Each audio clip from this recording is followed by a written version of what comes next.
ಎಲ್ರಿಗೂ ನಮಸ್ಕಾರ. ಬಿಗ್ ಬಾಸ್ನ ಮತ್ತೊಂದು ಹೊಸ ವಿಡಿಯೋಗೆ ಎಲ್ರಿಗೂ ಕೂಡ ಸ್ವಾಗತ. ಐ ಹೋಪ್ ಎಲ್ಲರೂ ಕೂಡ ಚೆನ್ನಾಗಿದ್ದೀರಾ ಅಂತ ಅಂದ್ಕೊಂಡಿದ್ದೀನಿ. ಫೈನಲಿ ಬಿಗ್ ಬಾಸ್ ಮನೆಯಲ್ಲಿ ಈ ವಾರದ ಮತ್ತೊಂದು ಹೊಸ ಟಾಸ್ಕನ್ನು ನೀಡಲಾಗಿದೆ. ಅಂದರೆ ಇವತ್ತಿನ ಎರಡನೇ ಟಾಸ್ಕನ್ನು ಇದೀಗ ಬಿಗ್ ಬಾಸ್ ಕಡೆಯಿಂದ ನೀಡಲಾಗಿದ್ದು, ಈ ಒಂದು ಟಾಸ್ಕ್ ಯಾವ ರೀತಿ ಇದೆ, ಹಾಗೆ ಈ ಒಂದು ಟಾಸ್ಕ್ನ ನಿಯಮಗಳೇನು, ಈ ಟಾಸ್ಕನ್ನು ಯಾವ ತಂಡ ವಿನ್ ಆಗಿದೆ ಎನ್ನುವಂತಹ ಕಂಪ್ಲೀಟ್ ಅಪ್ಡೇಟನ್ನು ಈ ವಿಡಿಯೋದಲ್ಲಿ ನಾನು ನಿಮಗೆ ತಿಳಿಸ್ಕೊಡ್ತೀನಿ. ಹಾಗಾಗಿ ವಿಡಿಯೋನ ಎಲ್ಲೂ ಕೂಡ ಸ್ಕಿಪ್ ಮಾಡದೆ ನೋಡಿ. ಹಾಗೆ ನೀವೇನಾದರೂ ನಮ್ಮ ಚಾನಲ್ಗೆ ಹೊಸಬರಾಗಿದ್ದು ಇನ್ನೂ ಕೂಡ ಚಾನಲ್ ಸಬ್ಸ್ಕ್ರೈಬ್ ಆಗಿಲ್ಲ ಅಂತ ಹೇಳಿದರೆ ಈ ಕೂಡಲೇ ಚಾನಲ್ ಸಬ್ಸ್ಕ್ರೈಬ್ ಮಾಡಿಕೊಂಡು ವಿಡಿಯೋಗನ್ನು ಲೈಕ್ ಮಾಡಿ. ಓಕೆ, ಬಿಗ್ ಬಾಸ್ ಸೀಸನ್ 11ರ ಈ ಒಂದು 12ನೇ ವಾರದ ಟಾಸ್ಕ್ಗೆ ಸಂಬಂಧಪಟ್ಟ ಹಾಗೆ ಎಲ್ರಿಗೂ ಕೂಡ ಗೊತ್ತಿರೋ ಹಾಗೆ ಮನೆಯಲ್ಲಿ ಎರಡು ತಂಡಗಳ ರಚನೆ ಆಗಿದೆ.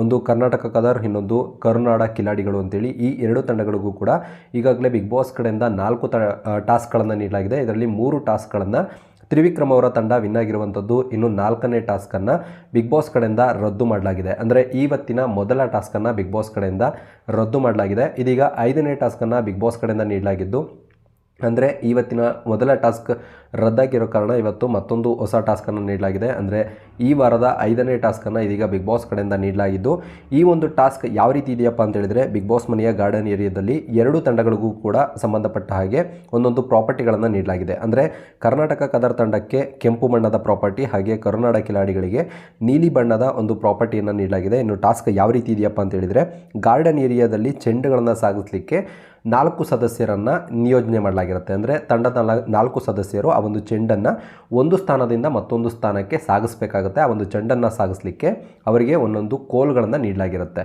ಅಂದರೆ ಆ ಒಂದು ಕೋಲಿನ ಮೇಲುಗಡೆ ಒಂದೊಂದು ಹಲಗೆಗಳನ್ನು ನೀಡಲಾಗಿರುತ್ತೆ. ಆ ಒಂದು ಹಲಗೆಗಳ ಮೇಲೆ ಆ ಒಂದು ಚೆಂಡನ್ನು ಅಲ್ಲಿ ಕೊಟ್ಟಿರುವಂತಹ ತಡೆಗೋಡೆಗಳೇನಿರುತ್ತೆ ಆ ಒಂದು ಹಂತಗಳನ್ನು ದಾಟಿ ಆ ಒಂದು ಚೆಂಡನ್ನು ಒಬ್ಬ ವ್ಯಕ್ತಿ ಮತ್ತೊಬ್ಬ ವ್ಯಕ್ತಿಗೆ ಆ ಒಂದು ಚೆಂಡನ್ನು ಕೊಡಬೇಕಾಗುತ್ತೆ. ಹಾಗೆ ಆ ಒಂದು ಚೆಂಡನ್ನು ಆ ಒಂದು ಹಂತವನ್ನು ದಾಟಿ ಮತ್ತೊಬ್ಬ ಸ್ಪರ್ಧಿಗೆ ಆ ಒಂದು ಚೆಂಡನ್ನು ಕೊಡ್ತಾ ಹೋಗಬೇಕಾಗುತ್ತೆ. ಹೀಗೆ 4 ಸ್ಪರ್ಧಿಗಳು ಒಂದು ಸ್ಥಾನದಿಂದ ಮತ್ತೊಂದು ಸ್ಥಾನಕ್ಕೆ ಆ ಒಂದು ಚೆಂಡನ್ನು ತೆಗೆದುಕೊಂಡು ಹೋಗಬೇಕಾಗುತ್ತೆ. ಯಾರು ಬಿಗ್ ಬಾಸ್ನ ನೆಕ್ಸ್ಟ್ ಬಜರ್ ಒಳಗಡೆ ಅತಿ ಹೆಚ್ಚು ಚೆಂಡುಗಳನ್ನು ಒಂದು ಸ್ಥಾನದಿಂದ ಮತ್ತೊಂದು ಸ್ಥಾನಕ್ಕೆ ತೆಗೆದುಕೊಂಡು ಹೋಗಿರ್ತಾರೆ, ಅವರು ಈ ಒಂದು ಟಾಸ್ಕ್ ವಿನ್ ಆದಂತೆ ಅಂತೇಳಿ ಬಿಗ್ ಬಾಸ್ ಕಡೆಯಿಂದ ತಿಳಿಸಿರ್ತಾರೆ. ಯಾಕಂದರೆ ಎಲ್ರಿಗೂ ಕೂಡ ಗೊತ್ತೇ ಇದೆ, ಬಿಗ್ ಬಾಸ್ ಮನೆಯಲ್ಲಿ ಒಟ್ಟು ಈ ವಾರಕ್ಕೆ ಟೋಟಲ್ 10 ಸ್ಪರ್ಧಿಗಳು ಮಾತ್ರ ಇರುವಂಥದ್ದು. ಅಂದರೆ ಒಂದು ತಂಡದಲ್ಲಿ 5 ಸದಸ್ಯರಿದ್ದಾರೆ. ಇನ್ನು 2 ತಂಡದಿಂದ ಒಬ್ಬೊಬ್ಬ ಸದಸ್ಯ ಈ ಒಂದು ಟಾಸ್ಕ್ನ ಉಸ್ತುವಾರಿಯನ್ನು ವಹಿಸ್ಕೊಂಡಿರ್ತಾರೆ. ಹಾಗಾಗಿ ಇನ್ನು ಉಳಿದಂತಹ 4 ಸ್ಪರ್ಧಿಗಳು ಈ ಒಂದು ಟಾಸ್ಕನ್ನು ಆಡಬೇಕಾಗಿರುತ್ತೆ. ಇನ್ನು ಒಬ್ಬ ಸ್ಪರ್ಧಿ ಮೊದಲನೇ ಸ್ಥಾನದಲ್ಲಿ ನಿಂತ್ಕೊಂಡು ಬಿಗ್ ಬಾಸ್ ಕಡೆಯಿಂದ ಕೊಟ್ಟಿರುವಂತಹ ಚೆಂಡುಗಳೇನಿರುತ್ತೆ, ಅಂದರೆ ಬಿಗ್ ಬಾಸ್ ಕಡೆಯಿಂದ 2 ತಂಡಗಳಿಗೂ ಕೂಡ ಒಂದೊಂದು ತಂಡಕ್ಕೆ 3 ಚೆಂಡುಗಳನ್ನು ಕೊಡಲಾಗಿರುತ್ತೆ. ಈ 3 ಚೆಂಡುಗಳನ್ನು ಯಾರು ಮೊದಲು ಆ ಒಂದು ಕೊನೆಯ ಸ್ಥಾನಕ್ಕೆ ತಲುಪಿಸ್ತಾರೆ, ಅಂದರೆ ಆ ಒಂದು ಹಂತಗಳನ್ನು ದಾಟಿಸ್ಕೊಂಡು ಆ ಒಂದು ಚೆಂಡನ್ನು ಯಾರು ಮೊದಲು ಆ ಒಂದು ಕೊನೆಯ ಸ್ಥಾನಕ್ಕೆ ತಲುಪಿಸ್ತಾರೆ ಅವರು ಈ ಒಂದು ಟಾಸ್ಕನ್ನು ವಿನ್ ಆಗ್ತಾರೆ. ಮೊದಲ ಸ್ಥಾನದಲ್ಲಿ ಆ ಚೆಂಡನ್ನು ಒಬ್ಬರು ಇಟ್ಕೊಂಡು ಆ ಒಂದು ಹಲಗೆ ಮೇಲೆ ಇಟ್ಕೊಂಡು ಆ ಒಂದು ಕೋಲನ್ನು ಮೇಲೆ ಎತ್ಕೊಂಡು ಆ ಒಂದು ಹಂತವನ್ನು ದಾಟಬೇಕಾಗುತ್ತೆ. ಅಂದರೆ ನೆಲದಲ್ಲಿ ಕೆಲವೊಂದಿಷ್ಟು ಹಲಗೆ ರೀತಿಯಲ್ಲಿ ಜೋಡಿಸಿರ್ತಾರೆ. ಆ ಒಂದು ಹಲಗೆಯ ಮೇಲೆ ಒಂದು ಚೆಂಡನ್ನು ಬ್ಯಾಲೆನ್ಸ್ ಮಾಡಿಕೊಂಡು ಹಲಗೆಯನ್ನು ದಾಟಿಕೊಂಡು, ಅಂದರೆ ಆ ಒಂದು ಗೋಡೆಯನ್ನು ದಾಟಿಕೊಂಡು ಮತ್ತೊಬ್ಬ ಸ್ಪರ್ಧಿಗೆ, ಅಂದರೆ ಮತ್ತೊಬ್ಬ ಕಂಟೆಸ್ಟೆಂಟ್ ಏನಿರ್ತಾರೆ ಅವರ ಒಂದು ಹಲಗೆಗೆ ಆ ಒಂದು ಚೆಂಡನ್ನು ನಿಧಾನವಾಗಿ ಕೊಡಬೇಕಾಗುತ್ತೆ. ಆ ವ್ಯಕ್ತಿ ಮತ್ತೆ ಆ ಒಂದು ಹಲಗೆಯಿಂದ ಎತ್ಕೊಂಡೋಗಿ ಹೊರಗಡೆ ಮತ್ತೊಬ್ಬ ಸ್ಪರ್ಧಿ, ಅಂದರೆ ಅವರ ನೆಕ್ಸ್ಟ್ ಇನ್ಯಾವ ವ್ಯಕ್ತಿ ಇರ್ತಾರೆ ಆ ವ್ಯಕ್ತಿಗೆ ಆ ಒಂದು ಚೆಂಡನ್ನು ಕೊಡಬೇಕಾಗುತ್ತೆ. ಈ ರೀತಿ 4 ಸ್ಪರ್ಧಿಗಳು, ಅಂದರೆ ಒಬ್ಬರಾದಂತೆ ಒಬ್ಬರು 4 ಸ್ಪರ್ಧಿಗಳು ಆ ಒಂದು ಚೆಂಡನ್ನು ಒಂದು ಸ್ಥಾನದಿಂದ ಮತ್ತೊಂದು ಸ್ಥಾನಕ್ಕೆ ತೆಗೆದುಕೊಂಡೋಗಿ ಅಲ್ಲಿ ಕೊಟ್ಟಿರುವಂತಹ ಒಂದು ಚೆಂಡನ್ನು ಹಾಕಲಿಕ್ಕೆ ಕೊಟ್ಟಿರುವಂತಹ ಸ್ಥಾನ ಏನಿರುತ್ತೆ ಆ ಒಂದು ಸ್ಥಾನಕ್ಕೆ ಆ ಒಂದು ಚೆಂಡನ್ನು ಸಾಗಿಸಬೇಕಾಗುತ್ತೆ. ಯಾವ ತಂಡದ ಸದಸ್ಯರು ಮೊದಲು ಆ ಒಂದು ಚೆಂಡನ್ನು ತಲುಪಿಸ್ತಾರೆ ಅವರು ಈ ಒಂದು ಟಾಸ್ಕನ್ನು ವಿನ್ ಆದ ಹಾಗೆ ಅಂತೇಳ್ಬಿಟ್ಟು ಬಿಗ್ ಬಾಸ್ ಅವರು ತಿಳಿಸಿರ್ತಾರೆ.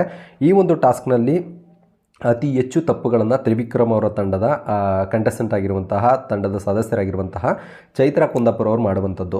ಅಂದರೆ ಅವರ ಒಂದು ರಜತ್ ಅವರ ತಂಡದ ಸದಸ್ಯರು 2 ಚೆಂಡುಗಳನ್ನು ತಲುಪಿಸಿದ್ರು ಕೂಡ ಚೈತ್ರ ಅವರ ತಂಡದ ತ್ರಿವಿಕ್ರಮ್ ಅವರ ತಂಡದ ಸದಸ್ಯ ಆಗಿರುವಂತಹ ಚೈತ್ರ ಅವರು ಮಾಡುವಂತಹ ತಪ್ಪುಗಳಿಂದ ಒಂದು ಚೆಂಡನ್ನು ಕೂಡ ತಲುಪಿಸೋದಿಲ್ಲ. ಇದರಿಂದ ಈ ಒಂದು ಟಾಸ್ಕ್ನಲ್ಲಿ ರಜತ್ ಅವರ ತಂಡ ವಿನ್ ಆಗಿರುವಂಥದ್ದು.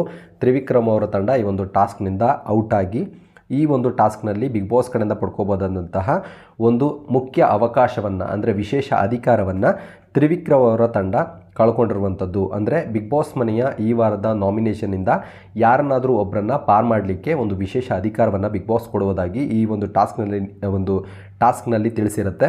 ಈ ಒಂದು ಟಾಸ್ಕ್ ಯಾವ ತಂಡ ವಿನ್ ಆಗುತ್ತೆ ಅವರಿಗೆ ಒಂದು ನಾಮಿನೇಷನ್ನಲ್ಲಿ ಪಾರ್ ಮಾಡಲಿಕ್ಕೆ ಒಬ್ಬರಿಗೆ ಅವಕಾಶವನ್ನು ನೀಡಲಾಗುತ್ತೆ. ಹಾಗಾಗಿ ಯಾವ ತಂಡ ವಿನ್ ಆಗುತ್ತೆ ಅವರಿಗೆ ಈ ಒಂದು ವಿಶೇಷ ಅಧಿಕಾರ ಸಿಗುತ್ತೆ ಅಂತೇಳಿ ತಿಳಿಸಿರ್ತಾರೆ. ಇದರಲ್ಲಿ ರಜತ್ ಅವರ ತಂಡ ವಿನ್ ಆಗಿರುವಂಥದ್ದು. ಈ ರಜತ್ ಅವರ ತಂಡದಲ್ಲಿ ಈ ವಾರ ಈ ಒಂದು ವಿಶೇಷ ಅಧಿಕಾರವನ್ನು ಪಡ್ಕೊಂಡು ಒಬ್ಬ ಸದಸ್ಯ ಈ ವಾರದ ನಾಮಿನೇಷನ್ನಿಂದ ಸೇಫ್ ಆಗ್ತಾ ಇದ್ದಾರೆ.